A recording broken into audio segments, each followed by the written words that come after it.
네, 이항용의 월가이드입니다. 이항용 위원님 나오셨습니다. 어서 오세요. 네, 안녕하세요.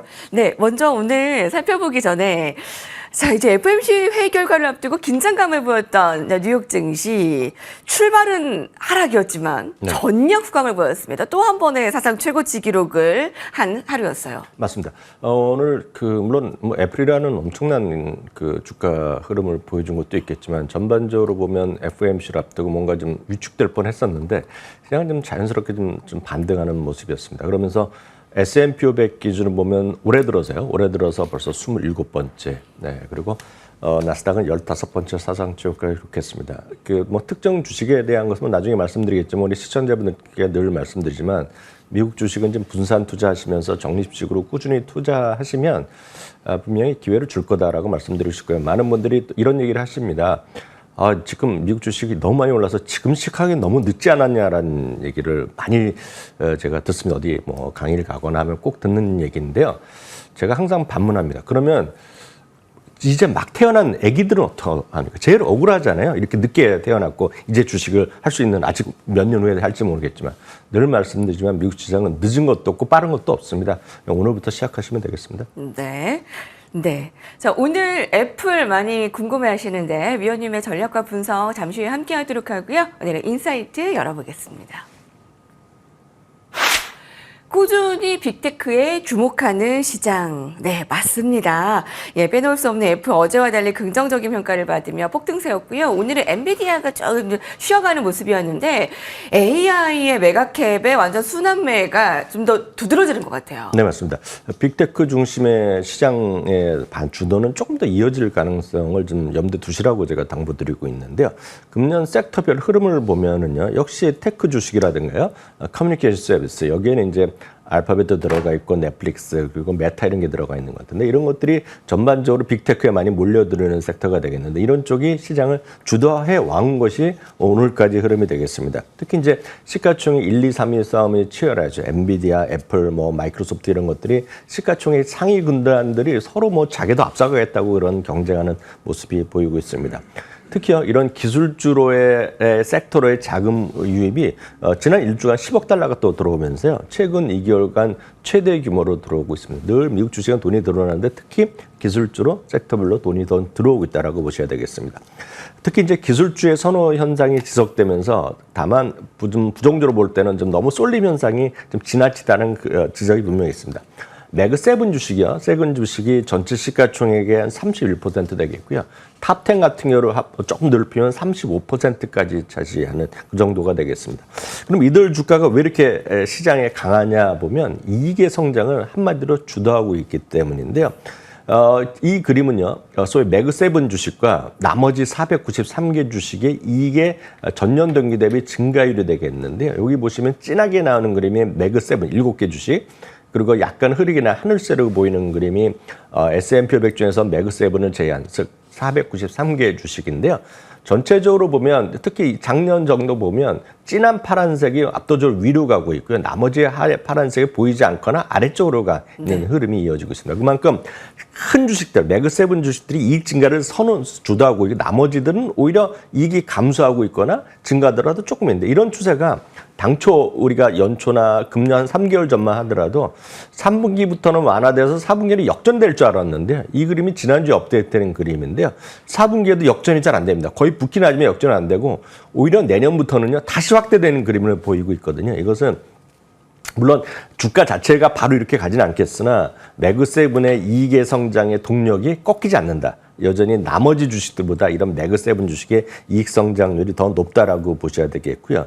참고적으로 이런 다양한 분류가 있습니다. 매그7이다, 무슨 5개다, 이런 얘기 많이 들으실 텐데요. 최근에 또 핫한 주제 하나가 AI 빅10이라는 것이 있습니다. 네. 여기에 보면 엔비디아, 알파벳, 마이크로소프트, 메타, 아마존, 브로드컴, 퀄컴, AMD, 어플라이드 머티리얼즈, 거기다가 또 마이크론 테크놀로지까지 포함되는데요. 이런 것들도 지금 시장의 전체 28%까지 차지하고 있거든요. 그만큼 이렇게 여러분들이 생각하시는 빅테크, 여러분들 지금은 모르는 주식이나 들어본 적 없는, 좀 잘 모르고 익숙하지 않은 서비스, 그거 할 시기가 절대 아닙니다. 미국 주식은 여러분들 누구나 다 알고 매일 쓰고 있는 서비스, 딱 거기에 주목하셔야 될 것 같고요.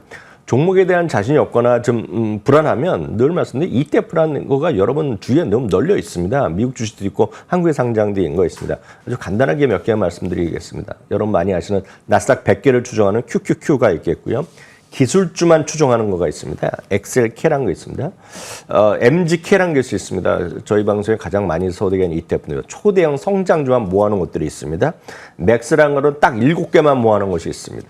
테크비는 잘 나가는 정말 세상을 바꾸는 혁신적인 섹터만 모아놓은 것, 테크비 이것도 여러 번 말씀드린 것이 있거든요. 그러니까 이런 것들을 여러분들이 투자하시더라도 충분하겠다 말씀드리겠고요. 마지막으로 찰스 수왑에서 이번 6월 달에 섹터별로 좀 투자 의견을 얘기한 게 있는데요. 참고적으로 보면 빅테크를 이미 충분히 갖고 있는 분의 한정에서는 금융주나 에너지, 소재 등도 추가적으로 관심을 가지면 좋을 것 같고요. 시장 대비 약간 부족한 것들은 부동산의 임의 소비지 약간 부족할 수 있다는 그런 경고의 목소리도 있다는 것도 참고하시면 좋겠습니다. 네. AI 간의 순환매가 뚜렷해지는가 싶은데요. 빅테크 중심의 시장이 당분간 이어질 것으로 보고 있는 거 맞고요. 네, 지금 뭐 뉴욕 증시 안에서는 뭐 저기 아래에 있는 뭐 저가 매수 이런 거에 통하는 게 아니라 잘 사용하고 있는 거. 빅테크 중심의 전략들 세워가면 지금이라도 늦지 않았다. 말씀드렸다시피 예. 오늘 태어난 사람은 어떻게 하겠습니까? 예. 네네. 오늘 막 직장 생활에서 오늘부터 경제활동 재테크 하게 되시는 사람은 억울하잖아요. 꼭 그렇지 않다는 겁니다. 예, 자 살펴봤습니다. 잘 모르시면 뭐 ETF 중심 늘 소개를 해주시니까요. 자, 그럼 더 자세한 사항들을 오늘 월가에서는 어떤 기사들을 주목하고 있는지 좀 더 들여다보도록 하겠습니다. CNBC입니다. 달려라 애플이라고 선정을 해봤습니다. 어제는 애플로 울고 오늘은 애플로 웃는다. 네, 아침부터 의견들 감사합니다. 자, 어제 이 시간 애플의 AI 전략 이후에 새로운 혁신이 좀 다소 부족했다라면서 주가가 약세였는데요. 위원님께서는 오늘 월가의 분석을 일단 좀 두고 보자라고 하셨는데 바로 반응이 보였네요. 네, 맞습니다.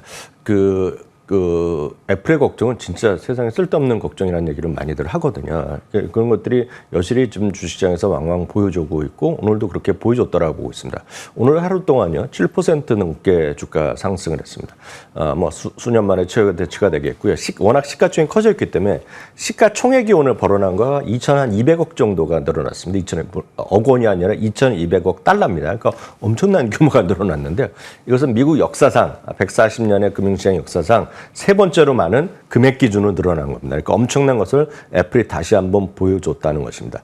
어저께 우리나라 언론, 미국 언론도 마찬가지지만 애플이 무슨 아이폰에서 어저께 보여준 것이 새로운 것이 없다, 혁신이 없다는 얘기, 진부한 얘기는 어저께도 많이 여러분 주의해 들으셨고요. 혹시 여러분 중에서도 그렇게 말씀하신 분이 있을 수는 있습니다. 다만 주가 흐름과 그런 말은 다수의 평가, 월가 평가는 조금씩 다를 수 있다는 을 좀 인정하시는 순간 미국 시장은 좀 편해진다라고 말씀드리겠습니다. 어저께 다시 한번 확인드렸지만 AI 전략을 좀 발표했는데요. 결국은 하나입니다. AI 전략을 발표하면서 결국 월가의 일반적인 시각은 아이폰의 신규 수요나 교체 수요가 빨라질 수 있다, 증가할 수 있다는 것에 지금 상당 부분이 지금 의견이 모아졌기 때문에 오늘 주가가 7.2% 시가총액으로 2천억 달러 이상이 올라가는 그런 기염을 토했다라고 보고 있습니다. 주요 IB 의견은 오늘 좀 상세히 말씀드리겠습니다. 모건 스탠리입니다. 애플의 AI 기능이 이 회사를요 가장 차별화된 소비자의 디지털 에이전트, 여기서 에이전트 시리를 말하는 것 같은데요. 에이전트로 강력하게 자리매김했다라고 얘기하고 있겠고요. 이런 기능들이요 아이폰을 업그레이드하도록 유도할 것이라는 얘기하고 있습니다. 이번에 AI 기능을 완전히 쓰기 위해서는 올해 지금 여러분 판매하고 있는 아이폰 15 프로 이상이 최적화된다는 얘기하고 있습니다. 그러니까 그 정권이 약간 부족한다는 얘기거든요. 그러니까 좀 빨리 교체할 수 있다. 그런 얘기를 하는 것으로 보셔야 되겠고요. 성장으로의 복귀와 보다 지속적인 성과를 위한 기본 바탕이 마련됐다는 얘기를 하고 있습니다. 뱅크 오브 아메리카입니다. AI 지원 인텔리폰이라고 얘기하고 있습니다. 인텔리폰이라는 건 이들을 계속 얘기하는 겁니다. 업그레이드 주기가 가속화될 것이다. 단연간의 업그레이드 주기가 새롭게 이제 시작될 수 있다는 얘기하고 있겠고요. 총 마진의 상승 가능성을 얘기하고 있습니다. 에보컨입니다. 애플의 AI 전략에 대해서 더 큰 확신을 갖고 컨퍼런스장을 떠났다라고 상당히 자기 일상을 적고 있습니다. 특히 애플의 AI 전략이 사용자들 기기를 업그레이드로 요구합니다. 일반적으로 얘기하는 것이 업그레이드 교체 수기가 빨라질 수 있다. 그 얘기를 하고 있습니다. 골드만삭스입니다. 새로운 소프트웨어 기능들이 AI 기능을 활용하기 때문에 사용자들이 하드웨어 업그레이드를 유도할 것. 똑같은 얘기를 하고 있다라고 보셔야 되겠습니다. D.A. 데이비스는 어저께 그런 행사를 한 이후에 유일하게 투자 의견을 올린 것입니다. 중립에서는 매수를 올렸고요. 목표 주가를 200에서 230달러까지 올라갔는데요. 똑같은 얘기입니다. 아이폰의 업그레이드 주기로 이어지고 그 결과로서 기업의 주가가 재평가될 수 있다 하면서 투자 의견을 올렸다라고 보셔야 되겠습니다. 시리가요. 시리라는 건 이제 애플 아이폰 쓰신 분들은 이제 그 음성 인식 비서 뭐 이렇게 얘기하는 거 아닙니까? 사용자를 대신하여 작업을 실행할 수 있게 해주는 의미 있는 에이전트 기능을 최초로 도입했다는 얘기를 하고 있고요. 애플이 이러한 기능을 제공할 수 있는 독특한 위치에 있다라는 얘기를 하고 있습니다. 월가의 투자 의견을 보겠습니다. 월가의 투자는 보시면 목표 주가를 올린 것은 하나밖에 없겠으나 투자 의견을 올린 건 하나밖에 없겠지만 전체적으로 보면 시장에 긍정적 시각을 유지하고 있다라고 보셔야 되겠고요. 오늘 하루에 앞서 말씀드렸듯이 주가가 급등하면서 어저께 하루에 뺏겼던 엔비디아와의 격차를 벌리면서 애플이 이제 다시 마이크로소프트와 지금 한 140억 달러 정도, 그러니까 1,100억 달러 정도니까 언제라도 지금 붙을 수 있는 그 정도까지 와 있다라고 보셔야 되겠고요. 참고적으로 애플뿐만 아니라요. 오늘 마이크로소프트도 올라갔습니다. 마이크로소프트도 오늘 사상체 호가로 끝났고요. 알파벳도 오늘 사상체 호가에 근접하는 모습을 보였습니다. 애플 AI 발표에 따른 월가의 반응 완전 한눈에 정리를 했습니다. 하루 좀 더 반응을 보는 게 맞았던 것 같고요. 이제는 엔비디아와 애플 비중 고민이다 하는데 어떨까요? 네. 약간 뭐 다른 얘기 하나 해드리면 예. 그런 비중에 대한 고민을 제가 숱하게 많이 듣거든요. 이런 경우로가 제가 완전히 대묻을 수밖에 없죠. 여러분들 자제분들이나 여러분들 누구 귀여운 애기 만나면 항상 묻는 질문이 있지 않습니까? 엄마가 좋으냐, 아빠가 좋으냐거든요. 저 똑같은 질문을 항상 대묻거든요. 그거는 애플이 됐건 엔비디아가 됐건 다 좋은 회사라고 보셔야 되겠고요. 여러분들 마음 가는 대로 다만 두 개를 다 갖고 가는 것이 중요하다 이렇게 말씀드립니다. 네. 네. 분석 들어봤고요. 자, 이번엔 다음 헤드라인 어떤 거 주목되는지 살펴보시죠. 마켓워치입니다. 이젠 알츠하이머 치료제입니다. 일라일리가 비만 치료제로 각광을 받았는데 이번에는 알츠하이머 신약으로 아주 큰 기대를 하고 있습니다. FDA 승인에 임박했습니다. 만장일치로 지지를 받았다고요. 자, 주가 참 좋은데 앞으로 전망해 주시죠. 네, 일라일리는 지금 세상에서 가장 시가총액이 큰 제약사가 됐습니다. 유럽에서 가장 시가총액 큰 회사는 노보노디스크가 되겠고요. 일라일리도 빠른 속도로 올라오면서 지금 미국에서 탑7권에 와 있습니다. 그러니까 엄청나게 주가가 많이 올라간 거 맞겠고요. 당연히 글로벌 탑10에 들어가 있는 것이 일라일리입니다. 이제 워낙 그동안에 소위 당뇨병을 치료제로 시작해서 지금 수많은 소위 지방을 줄이거나 다이어트 뭐 이런 것들이 많이 확산돼 있는 것이 하나가 그런 당뇨병 치료부터 출발했다면 또 하나가 이제 많은 분들이 이미 이런 거 관심 있는 분 아셨던 분이 도남의 마비라고 하는 치료제죠. 알츠하이머 치료제인데요. 이것이 이제 이것도 한 수년째 얘기가 나왔던 것이 되겠습니다. 근데 금년 초에 제 기억으로는 금년 초에 이제 FDA에서 승인이 잘 아직 지연되고 있으면서 FDA에서 이런 자기네가 결론 직접 내기가 곤란하니까 자문위원회를 열었습니다. 우리나라에서 왕왕 있는 건데 자문위원회에서 열어서 전문가들의 의견을 구했습니다. 다만 여기서 얘기하는 거가 구속력 있는 건 아닙니다. 그래서 최종적으로 FDA 승인 과정은 아직 남아 있는데 거기서 이제 자문위원회에서 말씀하셨던 대로 만장일치로 이건 좀 해볼 만하다라고 얘기한 거거든요. 네, 그래서 승인 예. 이걸 한다고 해서 A가 됐다고 해서 B로 바로 되는 건 아니지만 상당히 가능성은 커졌다라는 정도라고 얘기하면 정확할 것 같고요. 그래서 다만 여기서 전제 조건 여전히 뭐 유효할 것도 있다 얘기했지만 결론적으로 보면 이것에 대한 기대감을 다시 돋궜다라고 보셔야 되겠습니다. 다만 다시 말씀드리자 최종 결정된 건 아니라고 말씀드리고 싶고요. 다만 그런 제약주나 이런 것들의 투자가 사실 엔비디아나 애플 그리고 마이크론 테크놀로지나 뭐 마이크로소프트 뭐 구글 이런 것보다 좀 쉽지 않습니다. 개인 투자가들이 특히 오랫동안 장기 투자하기 쉽지 않습니다. 왜냐하면 이런 쪽은 상당히 전문 지식이 필요한 거 아닙니까? 의사 선생님이나 약사 선생님들 아니면 이쪽에 계통에 계신 분은 빠삭하게 알지만 저만 하더라도 전문 지식이 별로 없기 때문에 이런 게 쉽지 않습니다. 그래서 이런 분들은 이런 것들이 포함된 ETF 같은 것이 훨씬 더 효율적인 좀 안전한 투자라고 좀 믿고 있는 한 명인데요.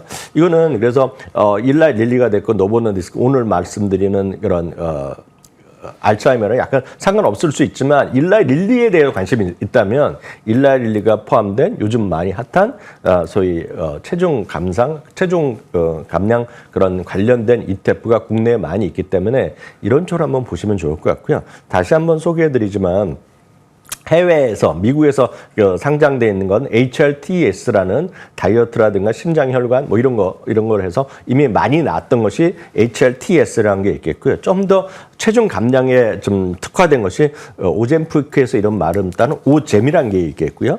그리고 티너 몸이 마르다는 티너에서는 THNR이나 ETF가 상장된 지 한 3주 정도 됐거든요. 그러니까 이런 것들이 여러분들이 조금 더 현실적이면서도 근접할 수 있겠고요. 국내 ETF로는 몇 번 소개해드렸다시피 코덱스에서 하는 글로벌 비만 치료제 탑2 플러스 그리고 KB스타에서 하는 글로벌 비만 산업 톱2 플러스가 있기 때문에 여러분들의 선호도에 따라서 선택해 보시면 좋지 않을까 보네요. 치매 정복에 한 걸음 다가갔다라는 것은 굉장히 긍정적입니다. 일라이 릴리의 주가 전망 긍정적이고요. 국내 바이오주들까지 좀 훈풍이 불어올까는 좀 더 분석이 국내 전문가들 사이에서 해볼 필요가 있어 보입니다. 자, 마지막 헤드라인 살펴볼까요? 밸런스에서 이걸 주목했습니다. S&P 500 편입 효과입니다. S&P 500 지수에 6월 24일부터 편입될 종목 살펴드린 바 있는데요. 자, 이 시간에 크라우드 스트라이크 뭐 등등 소개를 해드리고 실제로 좀 주목이 크게 되고 있습니다. 근데 S&P 500 지수는 뭐 역대 최고치를 계속 경신해 나가기 때문에 다음 편입될 종목 좀 기대해 보겠다 하는데 좀 월가에서 주목을 하고 있네요. 늘 말씀드리지만 S&P 500의 편입을 결정하는 것은 S&P 지수 산정위원회라는 게 있습니다. 그래서 개인들이 아무리 얘기하거나 회사에서 바란다고 어디 신청하는 과정이 있는 것이 아닙니다. 그렇기 때문에 이거는 기본적인 원칙이 필요 조건이 있겠고요. 그에 따라서 그들의 산정위원회에서 정기 비정기적으로 선정하는 거다라고 보셔야 되겠습니다. 그렇기 때문에 우리나라도 뭐 MSCI 선진국 돌아가는 것에 상당히 기대감을 갖고 있고 그럴 때마다 잘 안 돼갖고 실망하는 건데 하여튼 그런 것이라고 보셔야 되겠고요. 편입 조건이 여러 가지 필요 조건이 있겠지만 딱 가장 핵심적인 것은 일정 수준 이상의 유동성과 시가총액을 갖고 있어야 되고 최근 분기와 최근 4개분기 영업이익이 연속 흑자가 대한 기업들에서 뽑는다라고 되고 있습니다. 그래서 이번에 발표된 것들을 보면 크라우드 스트라이크나 고데이디 뭐 이런 것들이 들어갔는데요. 그러면서 항상 많은 언론이나 증권사에서 그럼 다음에 뭐가 될까 이런 기준을 갖고 자기네들이 생각하는 겁니다. 그래서 이번에도 델컴퓨터를 예상하는 분이 많이 있었는데 이번에도 역시 델컴퓨터는 가능성은 분명히 저기서 말씀하는 필요 조건에 들어가 있다는 얘기죠. 필요 충분 조건은 아니라는 거 다시 한번 말씀드리겠고요. 그런 와중에서 델컴퓨터를 제외하고 다른 것들을 몇 개 말씀드리면 아폴로 글로벌 매니지먼트라고 해서 대표적인 소위 대형 대체 자산 회사가 되겠고요. 오히려 가능성이 있으면 이 회사는 가능성이 있습니다. 왜냐하면 지금 S&P 500에 들어가지 못한 회사 중에서는 시가총액이 가장 큽니다. 지금 이게요. 그래서 이런 거 한번 보시면 좋을 것 같고요. 다음은 여러분들 좋아하시는 코인베이스 그리고 이거 역시 대표들 많은 분들이 기대하고 있지만 못 들어가서 많은 분들이 서운해하시는 팔란티아가 역시 필요 조건은 되고 있다. 그리고 워크데이 정도가 여기에 지금 가능성 있는 기업으로 분류됐다는 정도 참고하시면 되겠습니다. 네. 편입이 결정된 종목들의 급등세가 나타났는데요. 차기로는 델컴퓨터, 아폴로, 팔란티어, 코인베이스가 유망주로 꼽히고 있습니다. 자, 분석 여기까지 듣겠습니다. 이항영 위원님 내일 뵐게요.